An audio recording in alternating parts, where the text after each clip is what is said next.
this rather snappy, won't you? I have some very heavy thinking to do before 10 o'clock.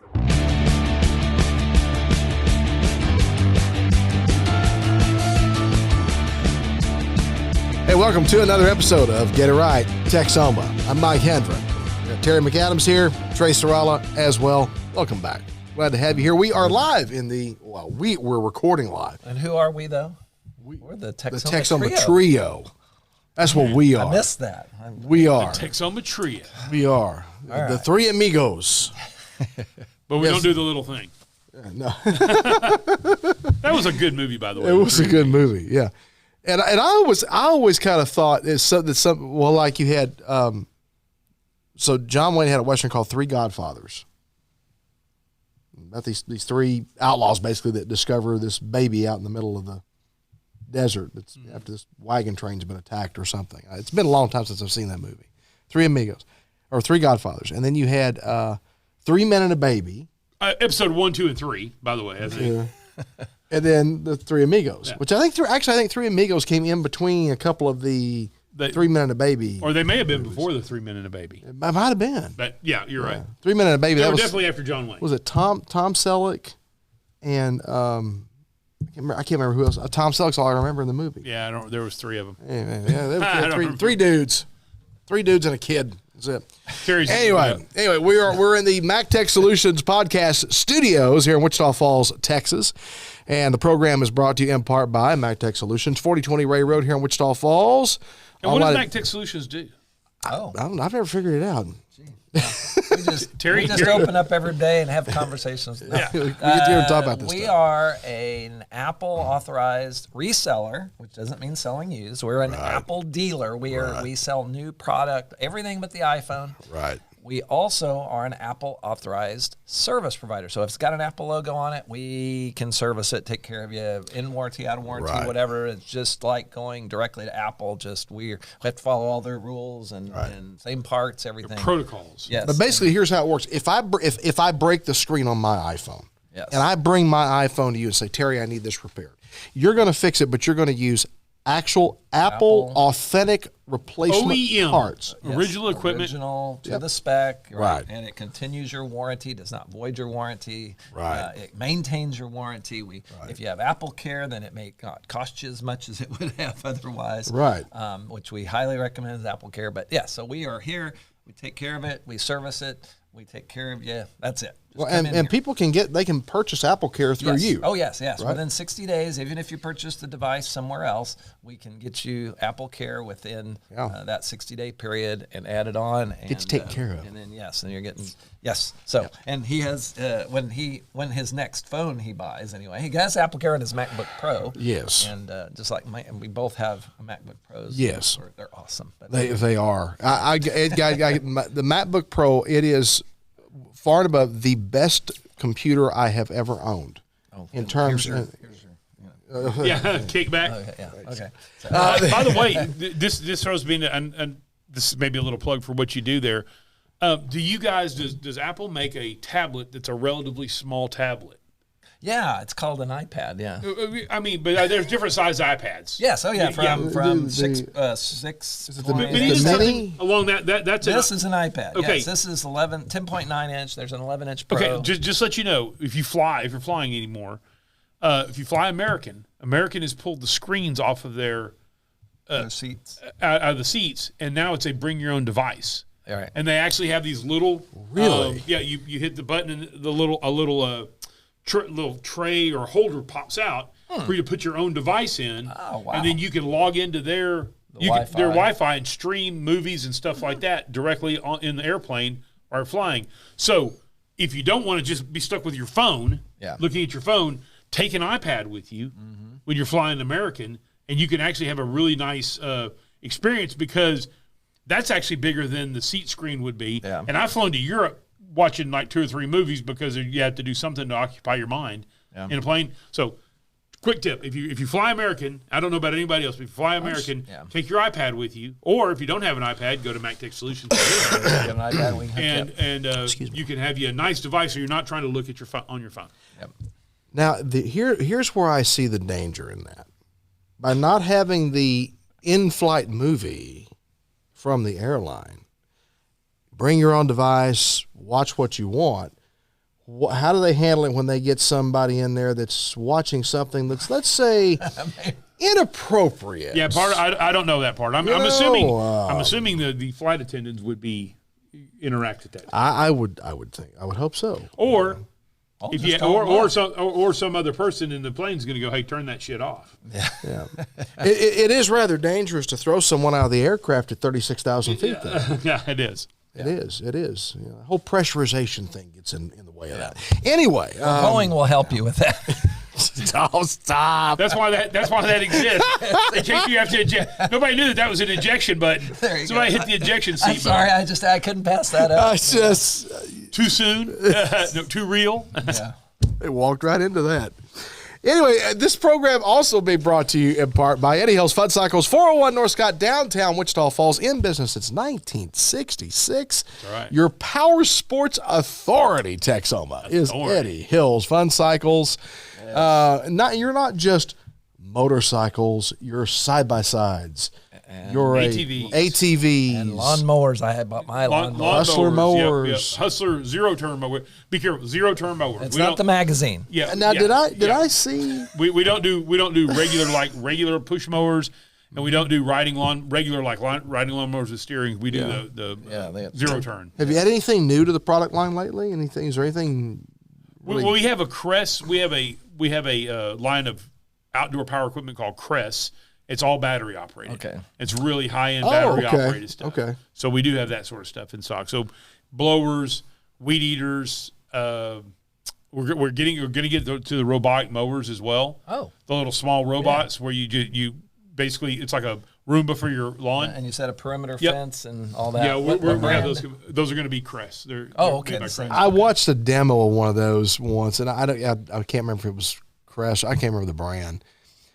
Pretty cool. I mean, they work pretty good. Yeah, and you but it was do it at night too. Yeah, it'll and this one, since it's electric, it doesn't matter when it cuts. It can cut 24 hours a day. Does it have anti-theft in it? Because I know that that's a big deal. They'll steal them. It's got a GPS. It'll tell you exactly where it is. But this thing was like $5,000. Oh yeah, they're not cheap. But you think about it, frankly, if people who don't owe who pay somebody else to do their yard, and you're not going to do it yourself, and you don't want to invest in a lawnmower. First off, a lawnmower is not free.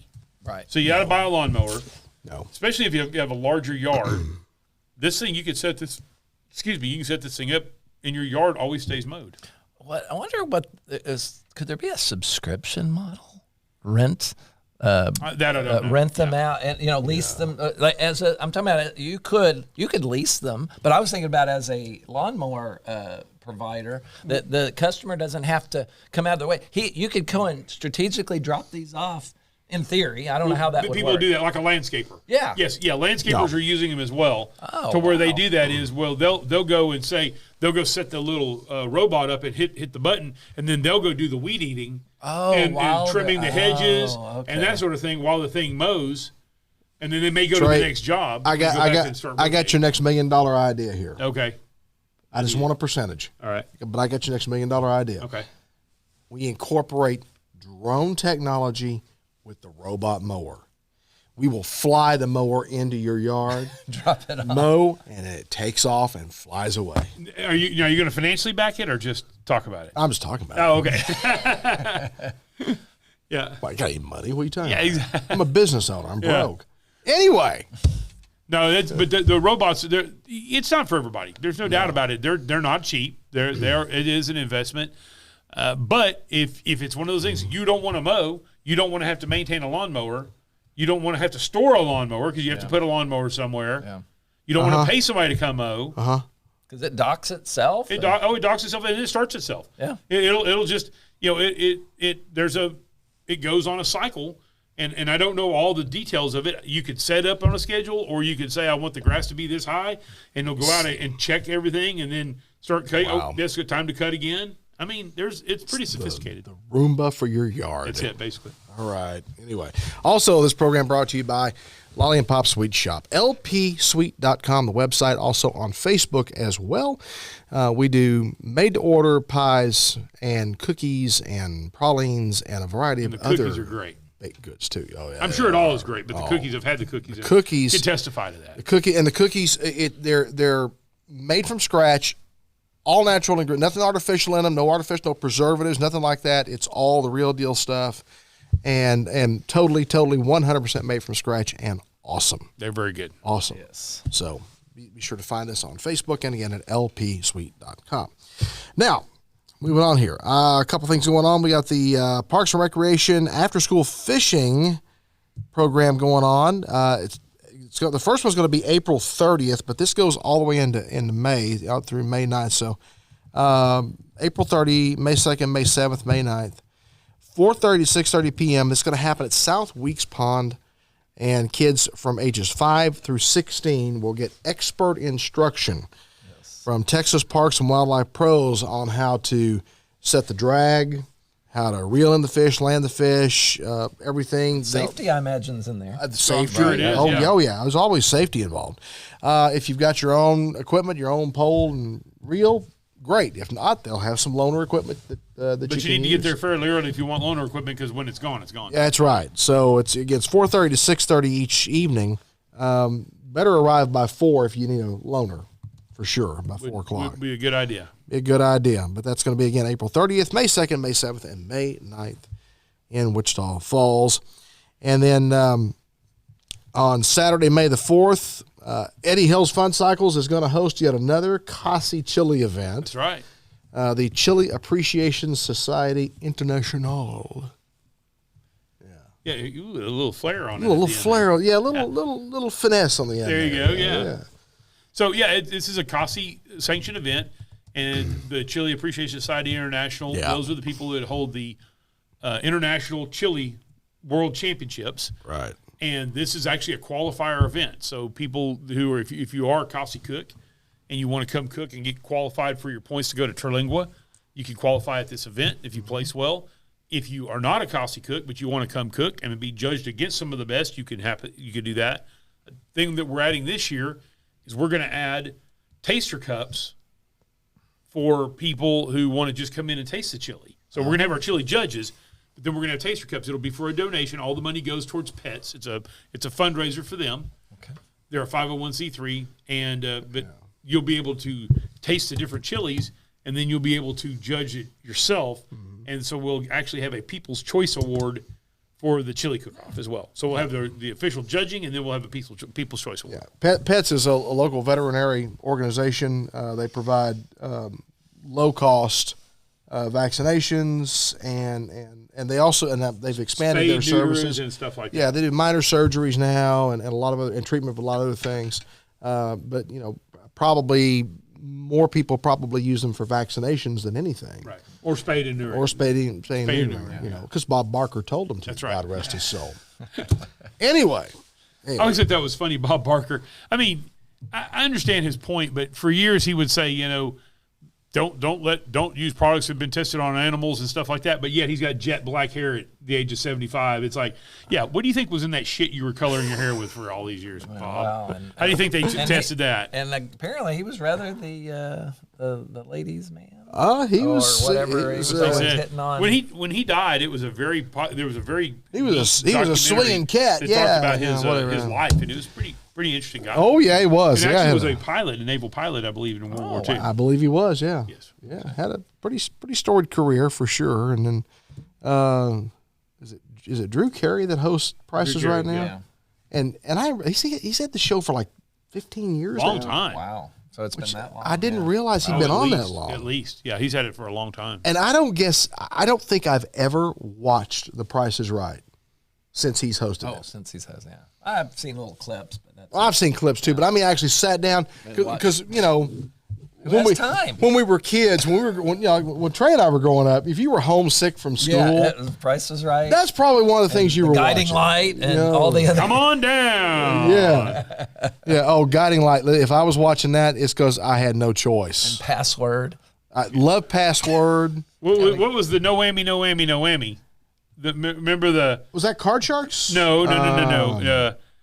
It was a shoot. Pressure Luck. Pressure Luck. That's Pressure right. Luck. When they go no whammies, no whammies, no whammies. Yes. Yeah. Yeah. Pressure Luck.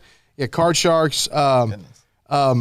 one of my favorites since we're talking about old game shows here, one of my all-time favorites was not Password. It was the one that Gene Rayburn hosted.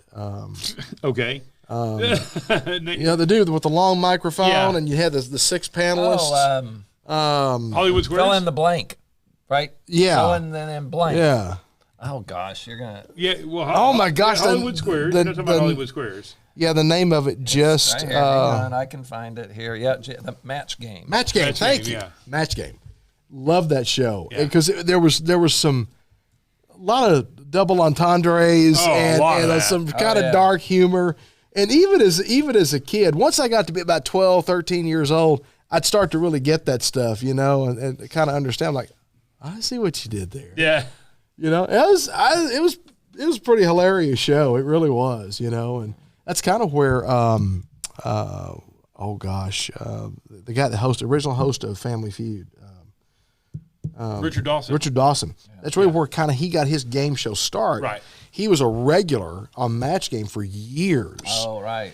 Yeah. And then along comes Family Feud, and he leaves Match Game to go host Family Feud. But what's the first thing you remember Richard Dawson in? Hogan's Heroes. That's right. Yep. Yes. A lot of people don't remember he was in Hogan's Heroes. He was, yes. Hogan's Heroes. Yep. Wow. Anyway, all right, we got other business to attend to here, I guess we do anyway. The largest amount of cocaine ever seized by the Wichita County Sheriff's Office happened just last week. Good job, guys. 40 pounds, not ounces, 40 pounds of cocaine. And I think they sell that in like quarter ounces and stuff, don't they?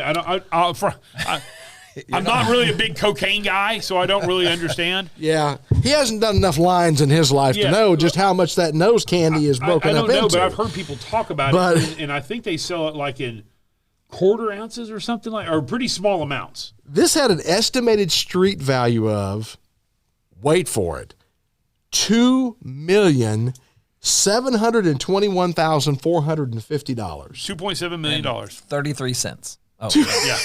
They rounded down. $2.7 million worth of cocaine busted in this county. Is embedded in the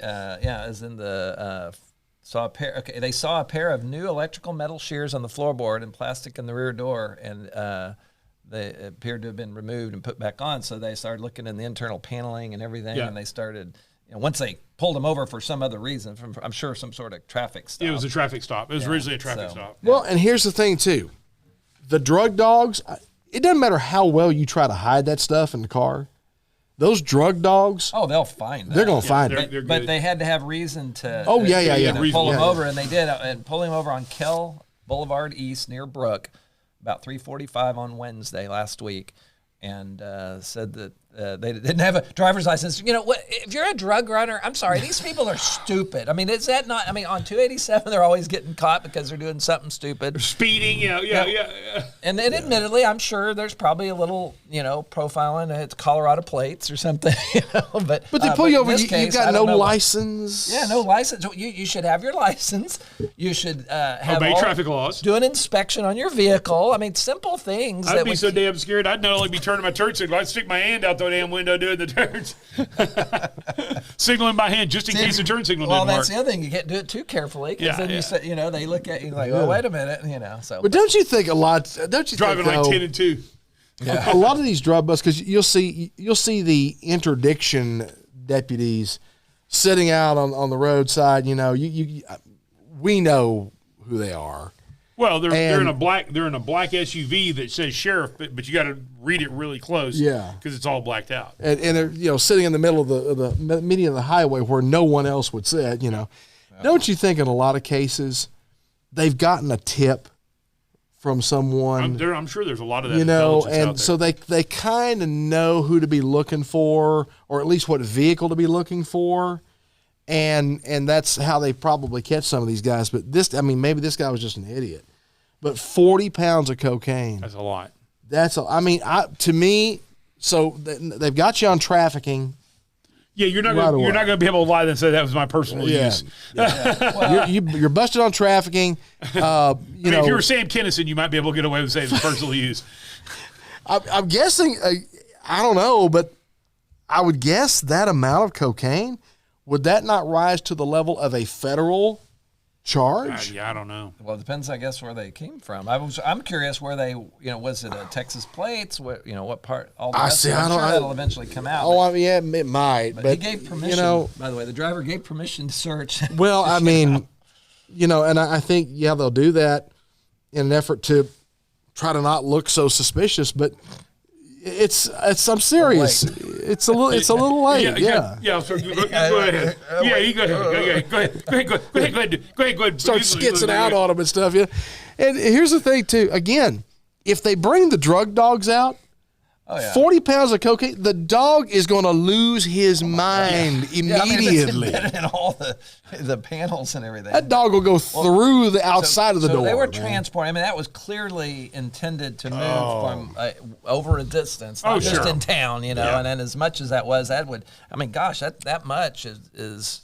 And I haven't done enough research on it to even know, but I have to wonder, with the legalization of marijuana in places like California, Colorado, Washington, other places, with the legalization of it, even Oklahoma has legalized medical marijuana now. And there's dispensaries all over Oklahoma. It's not difficult to get, apparently. No, they're everywhere. Go find a casino. There's a dispensary probably 2 blocks away. There's with the legalization of marijuana, is there a bigger shift now into other drugs for the drug traffickers to profit from? Are more of them moving back into drugs like cocaine? Because it seems like for a long time there, you didn't hear a lot about cocaine. Crack was the big thing, and then of course meth, which is really just a homemade synthetic drug. They put all kinds of ridiculous crap in there. They're the real stuff, right? And then, but now this cocaine bust. And the biggest one we've ever had in this county. I wonder if there's not a shift for the drug peddlers back into other products, because is there really any profit anymore in selling marijuana illegally? Yeah, I don't know. Is there any money to be made in that anymore? I don't know. I will tell you, when I was traveling, I listened to, a lot of times I'll listen to local radio just to kind of, or watch local news. I'll turn it on and just kind of see what's going on.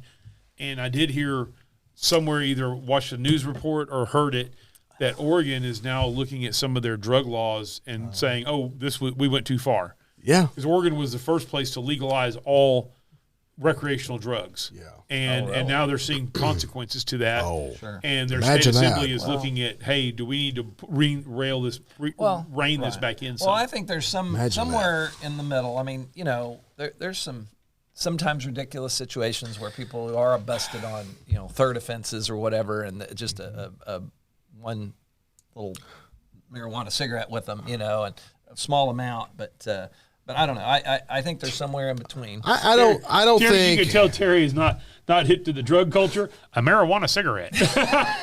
You couldn't have sounded more. Okay, a joint. You couldn't have sounded more middle class white guy in your world life than said that. I'm just kidding with you. I don't think that somebody should do 10 years in prison for having a joint on them. No, I agree. But even if it is a third offense on something, that shouldn't be the thing that does it. But there's a big difference though between somebody who's a pothead, right, and somebody who's a drug dealer. But the mandatory, but that's the thing. That's the thing about the mandatory sentences. It's good in the sense that we've had cases where these judges are so damn lenient with their decisions and their on punishment. But there's also the other side of it, that you take out some ability to, because I mean the hope is that the going through the court process, the hope is that maybe that whatever punishment or whatever, if the judge can come up with a creative way to do something and they've got some flexibility other than just throwing you in the jail, that's the downside, is that if you have these mandatory sentences, So I'd like to, because there's some pretty creative judges out there I've read about, and I think that's kind of cool. So, but anyway, I don't have to worry about it. We don't have to worry about it. Although I am working on my business plan for what, my dispensary, if we ever get it in Texas. So, no, I'm not. But you think about how, that's cash business, man. But you know what they run into, and we've talked about this, is they can't take credit cards. Right. And they're afraid that, and some banks won't even take their money because it's federally. So So a money that's coming from a federally illegal activity or product, right? You can't store it in some banks, or some banks are afraid to let you have that money because then that creates problems. And so then the credit card companies won't talk to you. So they end up with all this cash. So they have to spend a ton of money on security. Well, I feel like maybe there's even in Oklahoma, there's a shift happening because I follow, as a real estate agent, I follow other real estate agents on Facebook. And there's a couple of agents that I follow. Also as a stalker. Yeah. As a real estate agent and a professional stalker. Gotta have a hobby. Right? But I follow a couple of these Oklahoma agents that deal with properties, dispensaries and marijuana grows and things like that, properties that specialize in that. And I'm seeing more and more of those properties coming up for sale. Yeah. Not as profitable or as easy as people thought it would. That's what I'm thinking is maybe it hasn't proven to, and maybe the banking thing, maybe that's playing a role in it. But also I think it's unlike Colorado, which is just recreational, right? Oklahoma is actually have to have a prescription. Well, and apparently it's not real hard. Yeah, it's not like you got to go. It's not like you got to go see a doctor and have a thorough exam. Claim you have anxiety or something. Probably almost anyone with a medical license. Yeah, you don't have to go to Harvard Medical School to get your diagnosis. No, you don't. So, almost anyone with a medical license can write you a script for it, which I don't agree with that. But yeah, well, that's you knew that happened. Yeah, well, yeah, you knew that would, and I don't know. Anyway, kudos to our sheriff's office for their work. Yep. Still on the drug side of things, guys, the fentanyl crisis, it's not getting a lot of headlines right now. It's not being talked about a lot, but it is still every bit a crisis. It is still as bad and maybe worse than it was a year ago. It's just not getting a lot of press right now. Right. Other things are in the headlines. And as we get closer and closer to November and the election, you're going to see more and more of the news headlines focused on Donald Trump and Joe Biden and November, and less on anything else. Well, maybe that can be brought up in debates and stuff. If Biden wants to actually do a debate, that's a whole other topic. I just ran across that last night. Yeah. Trump has already agreed to do debates. I know, but and that's funny. Old what's her face is on The View. Joy Behar or something like that. Whoopi Goldberg. Whoopi Goldberg. She's talking about how Biden is all about it and shows a video, and he's like, "Oh, I don't know," and Trump's saying, "Yeah, let's do it," and the headline is completely opposite of what I know it actually was going on, and they are in such called lack of integrity. Well, it's lack of integrity. I'm talking about journalistic on their end. No, I know, but it's right there. They're showing. They have the balls to show the video, and yet it's completely opposite of what they say. Guys, there is a complete. Because they know people read the headlines only. But anyway, that's part of it. That's part of it. People will read a headline and never go any deeper than the headline. Right. They will never go 1 inch deeper. But another part of it too is there's such a denial going on right now with some factions of the Democratic Party as to the cognitive capacity of the president. The man has got dementia. It is as clear as day that he's got it. They won't talk about it. They won't acknowledge it. They won't even touch it. They are in such denial, and their hatred for Donald Trump still exceeds any desire to be honest about the situation. Is it possible? I'm just curious about something. Are there drugs for this that you can give somebody, and then because they have the drug in their system, that it actually gives them some lucid, thoughtful capability for a period of time? There's some stuff that helps. But of course, I'm sure there's a downside. There's side effects. There if are. You get too much. So they're balancing. My most recent understanding of the drugs that have been designed to treat Alzheimer's and other forms of dementia, the key is early diagnosis and getting on the therapies early. Right. And then there can be some slowing of the progression.